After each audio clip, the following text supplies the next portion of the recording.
எந்த காங்கிரஸ் பிரதமரும் பாகிஸ்தான் சென்றதில்லை. அடல் பிகாரி வாஜ்பாய் பாகிஸ்தான் போயிருக்கிறார். மோடி நவாஸ் ஷெரீப்பினுடைய மனைவிக்கு. இந்து தமிழ் நேயர்களுக்கு வணக்கம். இன்னைக்கு நம்மோட காங்கிரஸ் முன்னாள் எம்பியும் தமிழ்நாடு சிறுபான்மை ஆணையத்தோட தலைவர் பீட்டர் அல்போன்ஸ் அவர்கள் நம்மோட இணைந்திருக்காங்க. அவங்க கிட்ட முன்வைக்கிறதுக்கு பல கேள்விகள் இருக்கு, முன்வைக்கலாம் வாங்க. சார் வணக்கம். வணக்கம் சார், இப்ப மக்களவை தேர்தல் நடந்துகிட்டு இருக்கு, பரப்புரைகள் எல்லாமே தீவிரமா முன்வச்சிட்டு இருக்காங்க. பாஜகவை பொறுத்த வரையிலும் அவங்க யார் பிரதமர் வேட்பாளர்னு அறிவிச்சிருக்காங்க. ஆனா இந்தியா கூட்டணியை பொறுத்தவரையிலும் யார் பிரதமர் வேட்பாளர்னு தெரியல. அதை பத்தி அவங்க விமர்சனத்தை முன்வைக்கிறாங்க. ஒருவேளை விமர்சனத்துக்கான பாயிண்டாவே இது அமைதோ, நம்ம ஏன் வேட்பாளர் அறிவிக்காம இருக்கோம்? அதுக்கு அதாவது கடந்த காலத்திலும் பல தேர்தல்களில் பிரதமரை அறிவித்து தேர்தலை சந்தித்த வரலாறு இல்லை. இன்னும் சொல்ல போனால் இந்தியாவிற்கு மிக சிறப்பான ஆட்சிகளை தந்த நரசிம்மராவை போன்றவர்கள், டாக்டர் மன்மோகன் சிங்கை போன்றவர்கள் எல்லாம் அறிவிக்கப்பட்டு அதன் மூலமாக பிரதமர்களாக வந்தவர்கள். மேலும் காங்கிரஸ் கட்சி என்பது இந்த தேர்தலை ஒரு தனி நபர் சார்ந்த தேர்தலாக கொண்டு போக விரும்பவில்லை. மோடி வெர்சஸ் ராகுல் காந்தி அதை போன்ற ஒரு தேர்தல் வியூகத்தை கட்டமைக்க நாங்கள் விரும்பவில்லை. காங்கிரஸ் கட்சி ஒரு செயல் திட்டத்தை இந்த தேர்தலுக்கு மையமாக வைக்க விரும்புகிறது. ஆகவே ஒரு தனிப்பட்ட நபரை முன்னிறுத்தி இவரை பிரதமராக்கத்தான் தேர்தல், அல்லது இவர் ஒருவரே இந்த தேசத்தினுடைய எல்லா பிரச்சனையும் தீர்க்கக்கூடிய இந்த சர்வரோக நிவாரணின்னு சொல்லுவாங்க தமிழ்நாட்டில், அதை போன்ற ஒரு அடையாளத்தை காங்கிரஸ் கட்சி யாருக்கும் தர விரும்பவில்லை. அதிலும் குறிப்பாக நாங்கள் எல்லோரும் தலைவர் என்று ஏற்றுக்கொள்கிற எங்கள் தலைவர் ராகுல் காந்தி கூட அதை விரும்பவில்லை. ஆகவே ஒரு செயல் திட்டத்தை தருகிறோம், ஒரு மாற்று தத்துவத்தை அறிமுகப்படுத்துகிறோம். இந்த பாஜக மோடி என்று ஒரு தனி நபராக இருந்தாலும் கூட அவர் பிரதிநிதித்துவப்படுத்துவது ஒரு வலதுசாரி மதவாத அரசியல், சமூக நீதிக்கு எதிரான அரசியல், மாநில உரிமைகளை பறிக்கக்கூடிய அரசியல். இவற்றிற்கெல்லாம் ஒரு மாற்று தத்துவத்தை அதைத்தான் முன்னிறுத்த வேண்டுமே ஒழிய இந்த பெரிய தேர்தலை மோடி வெர்சஸ் ராகுல் அல்லது மோடி வெர்சஸ் கார்கே என்று அந்த அளவுக்கு நாங்கள் கொண்டு போக விரும்பவில்லை. ஆகவே இட்ஸ் எ கான்சியஸ் டெசிஷன். ஆனா இந்த வேட்பாளர் அவங்க பிரதமர் யார் அப்படின்னு சொல்லாம இருக்கிறது மக்கள் அதை விமர்சனமா பாக்குறாங்களா, இல்ல பாஜக அப்படியான விமர்சனத்தை ஏற்படுத்தணும்னு நினைக்கிறாங்களா? ஏன்னா அது அவங்க முன்வைக்கிற முக்கியமான விஷயம் என்னன்னா இந்தியா கூட்டணியில பிரச்சனை இருக்கு அப்படிங்கறதா இதன் அடிப்படையில் அவங்க சொல்ல. அவர்களுக்கு சொல்வதற்காக சாதனைகளும் இல்லை, சரித்திரமும் இல்லை, மக்களிடம் தெரிவிப்பதற்காக செயல் திட்டங்களும் இல்லை. 10 ஆண்டுகள் ஆண்ட ஒரு பிரதமர் இப்ப அவருடைய தேர்தல் பரப்புரை பார்க்கிறோம். எல்லா இடத்திலும் அவர் பேசுகின்ற பேச்சும் அவர் பயன்படுத்துகிற வார்த்தைகளும் ஒரு உலகத்தினுடைய ஒரு மிகப்பெரிய ஜனநாயகத்தினுடைய தலைவரும் உலகம் முழுவதும் உற்று பார்க்கின்ற ஒரு தேர்தலை முன்னெடுக்க வேண்டிய ஒரு பிரதமரும் பேசக்கூடிய வார்த்தைகளை அவர் எங்கும் பேசவில்லை. இந்த தேர்தலையே இந்து முஸ்லிம் என்கிற அந்த அடிப்படையிலையும் இந்துக்களுக்கு எதிராக முஸ்லிம்கள் என்கிற அதை போன்ற ஒரு கட்டமைப்பை உருவாக்கத்தான் அவர் முயற்சிக்கிறார். அவர் அப்படி முயற்சிக்க வேண்டிய நிர்பந்தம் ஏன் ஏற்பட்டிருக்கிறது என்று சொன்னால் அது இன்று காங்கிரஸ் கட்சி அவருக்கு தந்திருக்கிற நெருக்கடி. காங்கிரஸ் கட்சி ஒரு தேர்தல் அறிக்கையை கொடுத்து அந்த தேர்தல் அறிக்கை மக்கள் மத்தியிலே பேசப்படுகின்ற பொருளாக மாறி பல்வேறு தரப்பினரையும் அந்த தேர்தல் அறிக்கை ஈர்க்கின்ற காரணத்தினால் மோடி அவர்கள் நிலைகுலைந்து போய் தனக்கு சொல்வதற்கு ஏதும் இல்லாத காரணத்தினால ஒரு இந்து முஸ்லிம் போட்டியாக இந்த தேர்தலை வடிவமைக்க நினைக்கிறார். ஆகவே மக்கள் இதை ரொம்ப தெளிவாக புரிந்திருக்கிறார். காங்கிரஸ் ஆட்சிக்கு வந்தால், காங்கிரஸ் ஆட்சிக்கு வரக்கூடிய ஒரு வாய்ப்பு இருந்தால் அந்த நேரத்தில் யார் பிரதமராக வருவார்கள் என்பதை மக்கள் நன்கு அறிந்திருக்கிறார்கள். ஆகவே அவர்களுக்கு அதில் எந்த விதமான குழப்பமும் இல்லை. காங்கிரஸ் ஆட்சிக்கு வந்தால் யார் பிரதமர் என்கிற தெளிவு மக்களுக்கு இருக்கிறது. ஆகவே அந்த தெளிவு ஒன்றே காங்கிரசுக்கு போறோம். ஆகவே இந்த செயல் திட்டங்களோடு தான் நாங்கள் மக்களை சந்திக்க நினைக்கிறோம். மக்களுக்கு இப்போ யாரு பிரதமர் வேட்பாளர் தெரியும்னு சொல்றீங்க, அப்ப நம்ம அதை முன்வைக்கிறதுல நமக்கு என்ன? அந்த தேர்தலினுடைய பரப்புரையினுடைய நோக்கத்தையே மாற்றி விடுவார். அதை நீங்க இன்னைக்கு பாத்தீங்கன்னா தலைவர் ராகுல் காந்தி அவர்களுடைய ஆளுமையையும் அவருடைய சிறப்பான தியாகம் செய்யக்கூடிய மனப்பான்மையையும் ஏழை எளிய மக்களை நேசிக்கக்கூடிய அவருடைய அன்பையும் கொச்சைப்படுத்தி அவரை பப்பு என்றும் விவரம் தெரியாதவர் என்றும் எதற்கும் லாயக்கற்றவர் என்றும் தங்களுடைய கைகளிலே இருக்கின்ற மோடிஃபைடு மீடியா மூலம் மக்கள் மத்தியிலே கொண்டு சென்று அதற்காக பல்லாயிரக்கணக்கான கோடிகளை செலவழித்து இந்த பாஜக அரசியல் நடத்தி கொண்டிருக்கிறது. ஆகவே அதை போன்ற ஒரு சூழ்நிலையிலே மீண்டும் மீண்டும் அதற்கு பதில் சொல்ல வேண்டிய கடமை காங்கிரஸ் கட்சிக்கு வந்துடும். ஆகவே அப்படிப்பட்ட வாதத்திற்குள்ளே போக விரும்பல. ஆகவேதான் காங்கிரஸ் கட்சி தேர்தலிலே வந்து இது ஒரு குடியரசுத் தலைவர், it's not a presidential form of election. ஒரு வேட்பாளரை முன்னிறுத்தி பீடனை போல ட்ரம்பை போல ஒரு நாட்டிலே முன்னிறுத்தி வெற்றி பெறக்கூடிய தேர்தல் அல்ல. ஆகவே ஒரு நல்ல செயல் திட்டத்தை தந்திருக்கிறோம். அடுத்த 5 ஆண்டுகளுக்கு இந்தியா எப்படி போக வேண்டும் என்கிற பாதை அடையாளம் காட்டியிருக்கிறோம். அதற்கான எல்லா புள்ளிகளையும் தெளிவாக தந்திருக்கின்ற காரணத்தினால் இந்த செயல் திட்டத்தை சிறப்பாக செயல்படுத்தக்கூடியவர் பிரதமராக இருப்பார்.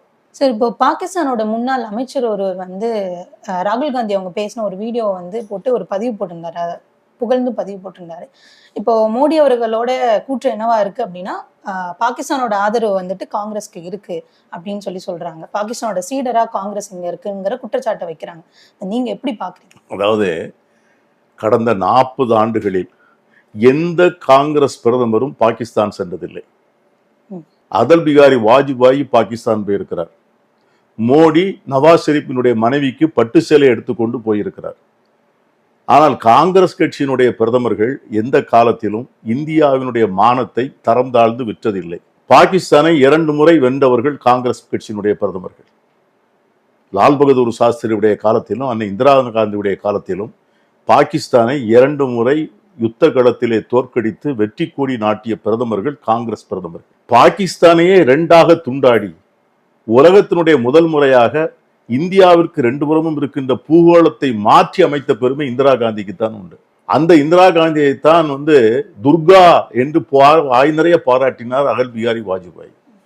ஆகவே இவ்வளவு பெருமையை வைத்திருக்கின்ற காங்கிரஸ் கட்சி, இவ்வளவு சரித்திரத்தை வைத்திருக்கிற காங்கிரஸ் கட்சி, எந்த நேரத்திலும் பாகிஸ்தான் முன்பு மண்டியிடாத காங்கிரஸ் கட்சி இன்று உலகத்தினுடைய மிகப்பெரிய வல்லரசாக இந்தியாவை வளர்த்து வைத்திருக்கிறது என்று சொன்னால் அதற்கு பெரிய பெருமையை சேர வேண்டிய காங்கிரஸ் கட்சி போய் பாகிஸ்தானில போய் ஆதரவு வேண்டிய நிலத்திலோ, இன்னைக்கு கூட இம்ரான்கான் கூட தான் பேசினாரு, மோடி பிரதமராகணும்னு பேசினாரு. இப்ப அதை யாரும் சொல்றது இல்லையா? இம்ரான்கான் பேசலையா என்ன மோடி பிரதமராகணும்னு சொல்லி? ஆகவே இதெல்லாம் வந்து இந்த தேர்தலில் என்ன ரெலவெண்ட்? ஏதோ ஒரு நாட்டில் வந்து ராகுல் காந்தியால் ஈர்க்கப்பட்ட ஒருவர் ராகுல் காந்தியை புகழ்ந்து பேசியிருக்கலாம். அவர் என்ன ஆட்சி பொறுப்பில் இருக்கிறாரா அல்லது அதிகாரத்தில் இருக்கிறாரா? அவருக்கு வந்து ராகுலுடைய நடவடிக்கைகளை பல சமூக ஊடகங்களிலே பார்த்திருப்பார், பாராட்டியிருப்பார். அதை வந்து ஒரு தேர்தல் பொருளாக போய் பேசக்கூடிய அளவிற்கு நம்முடைய பிரதமர் தரம் தாழ்ந்து போவதுதான் நமக்கு வருத்தமாக இருக்கிறது. சரி, இப்போ மத அடிப்படையில வந்து இடஒதுக்கீடு வந்து அம்பேத்கர் அவர்கள் சொல்லல அப்படின்னு மோடி அவங்க சொல்லியிருக்காங்க. நீங்க எப்படி பாக்குறீங்க? மத அடிப்படையில நாங்களும் அம்பேத்கர் சொன்னார்னு சொல்லலையே. அதாவது மத அடிப்படையில் வந்து இடஒதுக்கீடு என்பதை வந்து மோடி வந்து அவரும் குழம்பி மக்களையும் குழப்புகிறார். குஜராத்திலையும் பிற்படுத்தப்பட்ட மக்களுக்கு இடஒதுக்கீடு இருக்கிறது. நீங்க இடஒதுக்கீடை பற்றி அவர் கர்நாடகாவில் பேசுவதை தான் பேசுகிறார். கர்நாடகாவில் மைசூர் மகாராஜாவே அன்றைக்கு இஸ்லாமியர்களுக்கு இடஒதுக்கீடு கொடுத்திருக்கிறார். அதற்கு பிறகு சோசியலி பேக்வேர்டு முஸ்லிம்ஸ், எல்லா இஸ்லாமியர்களுக்கும் இடஒதுக்கீடு அல்ல. இப்ப தமிழ்நாட்டில் இஸ்லாமியர்களுக்கு இடஒதுக்கீடு இருக்கிறது என்றால் எல்லா பிரிவினருக்கும் போராஸ் இருக்காங்க, அகமடியாஸ் இருக்கிறாங்க, அவர்கள் எல்லோருக்கும் வந்து இட ஒதுக்கீடு கிடையாது. எப்படி இந்துக்கள்ல வந்து எல்லா சாதிக்கும் இட ஒதுக்கீடு கிடையாதோ அதே போல முஸ்லிம்கள்லயும் எல்லா சாதிக்கும் இட ஒதுக்கீடு கிடையாது. அதுல லெப்பை என்று ஒரு பிற்படுத்தப்பட்ட பிரிவினர், அவங்களுக்கு தான் இட ஒதுக்கீடு. அந்த இட ஒதுக்கீட்டை கர்நாடகாவிலே அறிமுகப்படுத்தியது எந்த ஆண்டு காலத்துல தேவகவுட ஆட்சியில் இருக்கின்ற போது.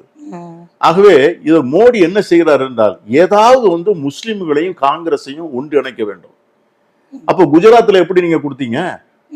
இன்னைக்கு கர்நாடகாவில் எப்படி வந்து நீங்க வந்து மகாராஜா காலத்துல இருந்து இருக்குது? அது ஏன் வந்து நீங்க வந்து அது ரெலிஜியன் அடிப்படைன்னு எப்படி சொல்லலாம்? நீங்க இப்போ வந்து ஒரு குறிப்பிட்ட சமூகம் இருக்கு, தேவர்கள் இருக்காங்க, நாடார்கள் இருக்காங்க, மோலியார்கள் இருக்காங்க, பிள்ளைமார்கள் இருக்காங்க, செட்டியார்கள் இருக்காங்க, பல சமூகங்கள் இருக்கு. இதுல சில சமூகங்களுக்கு வந்துதான் வந்து பேக்வேர்ட்ஸ். அதை வந்து இந்துக்களுக்கான இடஒதுக்கீடுன்னு சொல்றது இல்ல, அதை வந்து அந்த சாதியினருக்கான இடஒதுக்கீடு. அதே மாதிரி வந்து முஸ்லிம் லெப்பை அவர்களை வந்து அந்த பேக்வர்ட் கிளாஸ் கமிஷன் அது வந்து அவர்களை வந்து சமூக ரீதியாக பிற்படுத்தப்பட்டவர்கள் என்ற அடையாளம் கண்டு அது அரசுக்கு பரிந்துரை செய்கிறது. This particular section is socially backward. அதனால they are entitled for reservations. அதை ஏற்றுக்கொண்டு அரசு கொடுக்கிறது. அதைத்தான் உச்சநீதிமன்றமும் ஏற்றுக்கொண்டிருக்கிறது. உச்சநீதிமன்றம் வந்து ரிலிஜன் பேஸ்டு ரிசர்வேஷன் எப்படி ஏற்றுக்கொள்ளும்? இதை வந்து அரசியல் சாசன சட்டத்திற்கு வந்து இது ஒத்து போகிறது என்று உரையல்ல உரசி பார்த்து இந்த ரிசர்வேஷன் வாஸ் ஹெல்ட் வேலிட். ஆகவே அப்போ வந்து மோடி பேசுவதில் உண்மையும் இல்லை, ஒரு ஒரு ஒரு ஒரு விவாதத்துக்கு எடுத்துக்கொள்ள வேண்டிய ஒரு உருப்படியான கருத்தும் இல்லை. சரி, இப்படியான ஒரு கருத்துக்களை அவங்க முன்வைக்கிற அதே நேரத்துல இப்ப ராஜ்நாத் சிங் அமைச்சர் அவர் என்ன சொல்லியிருக்காருன்னா, இஸ்லாமியர்களுக்கு எதிரானவங்க இல்ல பாஜக, பொய் பிரச்சாரத்துல காங்கிரஸ் ஈடுபடுதுன்னு சொல்றாங்க. அது மோடி அவர்கள் பேசின பேச்சைத்தான் நீங்க வந்து அவருக்கு போட்டு காமிக்கணும். தினசரி அதாவது ஒரு காங்கிரஸ் கட்சியினுடைய தேர்தல் அறிக்கையை பற்றி பேச வருகிறவர் வந்து ஒவ்வொரு ஊர்லயும் போய் என்ன சொல்றாரு, ஒரு ஊர்ல போய் சொல்றாரு, எதிரே உட்கார்ந்து இருக்கிற தாய்மார்களை பார்த்து உங்க தாலிகளை எல்லாம் மறுத்து இஸ்லாமியர்களிடம் கொடுக்க போறாருன்னு சொல்றாரு. இன்னொரு ஊர்ல வந்து அவங்க எல்லாம் கறவை மாடுகளை வைத்திருந்தாங்கன்னா உங்ககிட்ட இருக்கிற எருவை மாடெல்லாம் 2ல் 1 எடுத்து இஸ்லாமியர்களுக்கு கொடுக்க போறாருன்னு சொல்றாரு. இஸ்லாமியர்கள்ங்கிற வார்த்தையை அவரை தவிர வேறு யாரும் பயன்படுத்துவதே இல்லை. ஒரு கட்டத்துல வந்து அந்த காலத்துல ராஜாக்கள் அரசர்கள் வந்து ஜனநாயகத்துக்கு விரோதமாக இருந்தார்கள்னு ராகுல் காந்தி பேசினா உடனே என்ன சொல்றாருன்னா, ராஜாக்கள்லாம் வந்து இந்துக்கள், ஆனால் நவாபுகளும் பாதுஷாக்களும் முஸ்லிம்கள், ஆனால் ராகுல் காந்தி ராஜாக்களை மட்டும் பேசுகிறார் அப்படிங்கறதெல்லாம் வந்து ஒரு சிறுபிள்ளைத்தனமான வாதத்தை வைக்கிறார். ஆகவே அவருக்கு என்னன்னு கேட்டீங்கன்னா, அவருக்கு இந்த தேர்தல் பிரச்சாரத்தை அடுத்த கட்டத்திற்கு எப்படி எடுத்து போவதுன்னு தெரியாமல் குழம்பி போயிருக்கிறார். ஆகவே ஒரு வழிதான், அதாவது மக்களை வந்து மதத்தின் அடிப்படையில் பிரிப்பதை தவிர வெற்றிக்கு வேறு வழி இல்லைன்னு நினைக்கிறார். ஆகவேதான் அவர் வந்து அந்த காங்கிரஸ் வந்து முஸ்லிம்களுக்கு நெருக்கமானது என்கிற அந்த சொல்லாடலை அடிக்கடி பயன்படுத்தி மக்களை வந்து அதை உண்மை என்று நம்ப வைக்கிறார். ஆனால் மக்கள் வந்து ரொம்ப தெளிவா இருக்கிறாங்க, நம்ப மாட்டாங்க. சார், பாஜக 400 பிஜேபி 400 தான் தொடக்கத்துல தேர்தல் தொடங்கும் வந்து இப்ப வரலாம் அந்த வாதம் இருக்குங்களா? லைவா இருக்கு? அதை அவரை தான் கேட்கணும் நீங்க. அவர் அடிக்கடி இப்போ வந்து அவங்களுடைய முகமே சொல்லுத. நீங்க வந்து அமித்ஷாவும் பதட்டத்தில் இருக்கிறார், மோடியும் பதட்டத்தில் இருக்கிறாரு. பல இடங்கள்ல அவங்க எதிர்பார்க்காத இடங்களில் இருந்தெல்லாம் பெரிய வெறுப்பலைகள் கிளம்பி அவர்கள் வேட்பாளர்கள் வந்து பிரச்சாரத்துக்கே போக முடியல. குஜராத்ல வந்து ராஜ்புத்திரர்கள் ஆரம்பித்த அந்த போராட்டம் அது வந்து இப்போ உத்தரப்பிரதேசத்திற்குள்ளேயும் வந்து ராஜஸ்தான் வரைக்கும் வந்திருக்காது. இன்னைக்கு அஸ்ஸாமில் வந்து பிரியங்கா காந்தி போய் அவர்களுக்கு கிடைத்திருக்கிற வரவேற்பை பார்த்தா அந்த ஊரே வந்து பெரிய ஜனசமுத்திரமா வந்திருக்கிறது. ஆகவே இதெல்லாம் வந்து மோடியும் அமித்ஷாவும் பார்த்து கலங்கி போயிருக்கிறார்கள். ஆகவே அந்த 400 என்பதையெல்லாம் அவர்கள் ஆல்ரெடி இப்போ வந்து சிம்பிள் மெஜாரிட்டி வந்துட்டாலே போறோம் அப்படிங்கிற லெவலுக்கு தான் அவங்க இருக்கிறாங்க. அதுக்கு தான் அவங்க ஒர்க் அவுட் பண்ணிக்கிட்டு இருக்கிறாங்க. அதுவும் இன்னும் என்ன வேணாலும் செய்வாங்க. அவங்க வந்து மக்கள் அளிக்கின்ற வாக்குகளை நம்பி அவர்கள் அதை சொல்லவில்லை. ஏன்னா மக்கள் வந்து அதற்கு தயாராக இல்லை என்று தெரியும். அதற்கான சந்தேகங்கள், நிறைய சந்தேகங்கள் எங்களுக்கு இருக்கு. எங்களுக்கு தேர்தல் ஆணையத்தை பற்றி, செயல்பாடுகளை பற்றிய சந்தேகங்கள் இருக்கு. அதனுடைய நடவடிக்கைகளை பற்றியும் நாங்கள் சொல்றோம். ஆகவே இந்த சூழ்நிலையில நியாயமாக முறையாக தேர்தல் நடந்து வாக்குகள் வந்து ஒழுக்கமாக எண்ணப்பட்டால் நிச்சயமாக இந்தியா கூட்டணி ஆட்சி அமைக்கக்கூடிய வாய்ப்பை பெறும். தேர்தல் ஆணையம் சொன்னால இந்த கேள்வி தமிழகத்திலே நம்ம பார்த்திருக்கோம், பாதுகாப்பு குறைபாடு சொல்லிட்டே இருக்கோம். அது ஆளும் திமுக மேலே அந்த குற்றச்சாட்டை சொல்றாங்க இல்லைங்க சார், அவங்களையும் தொடர்பு படுத்தி பேசுற மாதிரி சில கருத்துக்களை முன்வைக்கிறாங்க. அதை நீங்க எப்படி? அது அறியாதவர்கள் பேசுகிற பேச்சு. எப்படி வந்து தேர்தல் ஆணையம் செயல்படுகிறது என்பதை புரியாதவர்கள் தான் ஒரு மாநில அரசை குறை சொல்ல முடியும். என்றைக்கு வந்து நன்னடத்தை விதிகள் அறிவிக்கப்பட்டதோ அன்றைக்கு அரசு நிர்வாகத்தில் இருந்து அத்தனை நடவடிக்கைகளையும் தேர்தல் ஆணையம் எடுத்துக்கொள்கிறது. தலைமைச் செயலாளரிலிருந்து காவல்துறை தலைவர் வரை யாரை வேண்டுமானாலும் அவர்கள் மாற்றலாம், அவர்கள் புதியவர்களை நியமிக்கலாம். தேர்தல் அதிகாரி, தமிழகத்தினுடைய சீஃப் எலெக்ஷன் ஆபீசர், அவர் நம்முடைய தேர்தல் ஆணையத்தினுடைய நேரடி கட்டுப்பாட்டில் இருக்கிறார். அந்த தேர்தல் நடத்துகின்ற செலவினங்கள் முழுவதையும் அவரே தான் மேற்கொள்கிறார். அவருடைய மேற்பார்வையில் தான் அது நடக்கிறது. ஆகவே தேர்தல் நடத்துவதிலும் தேர்தலை நடத்துகின்ற போது ஏற்படுகின்ற பிரச்சனைகளுக்கும் முழுக்க தேர்தல் ஆணையம் தான் பொறுப்பெடுக்க வேண்டும். எங்களுக்கு இருக்கிற வந்து கேள்விகள் எல்லாம், ஏன் வந்து வாக்களித்த மொத்த வாக்குகளை தொகுதி வாரியாக வெளியிட தேர்தல் ஆணையம் முன்வர தயங்குகிறது என்பதுதான். பெர்சன்டேஜ் தான் சொல்றாங்க, 67%, 70%. எவ்வளவு? அதாவது ரெண்டாவது பாத்தீங்கன்னா, சில முக்கியமான மாநிலங்கள்ல அவர்கள் முதல் நாள் வந்து தேர்தல் முடிந்த அன்னைக்கு இரவு அறிவித்ததுக்கும், உதாரணமா நீங்க பீகார் எடுத்துங்க, வெஸ்ட் பெங்கால் எடுத்துங்க, அந்த அறிவிப்பு, அதற்கு அடுத்து ஒரு மறுநாள் மாலையில் அடுத்த அறிவிப்பு, இப்பொழுது கடைசியாக அறிவிப்பு, இது எல்லாத்துக்கும் முதல்ல அறிவிச்சதுக்கும் அதுக்கு இடையில 8% இருக்கு. தமிழகத்தில் ஒரு சில தொகுதியில் இது வந்து ஒட்டுமொத்தமா நான் சொல்றேன். வந்து பீகார்ல வந்து 8%, மேற்கு வங்கத்துல 7%. இந்த மாநிலங்கள்ல வந்து பாஜக அவ்வளவு பெரிய வெற்றி எதிர்பார்த்து கிடைக்கவில்லை என்பதனால இந்த வேறுபாடுகள் வருகிறதோ என்று சிலர் கேள்வி கேட்கிறார்கள். அந்த கேள்வியில வந்து பொருளற்ற கேள்வின்னு தள்ளிட முடியாது. எப்படி வந்து இந்த இவ்வளவு பெரிய தொழில்நுட்பம் இருக்கிறது, இல்ல எல்லாமே வந்து ஆன்லைன்லன்னு சொல்றீங்க. ஒவ்வொரு பூத்துலயும் வந்து நீங்க செயலி என்று சொல்லக்கூடிய எலெக்ஷன் ஆப் கொடுக்குறீங்க. அது முடிஞ்ச உடனே அந்த எலெக்ஷன் ஆபீசர் தட்டிட்டாருன்னா அங்க போயிடும்னு சொல்றீங்க. அதை வந்து கம்ப்யூட்டர்ல போட்டு கணக்கு போட்டு பார்க்கறதுக்கு எவ்வளவு நேரம் ஆகும்? அப்ப எதனால வந்து தேர்தல் ஆணையம் வந்து அந்த விவரத்தை தர மறுக்கிறது?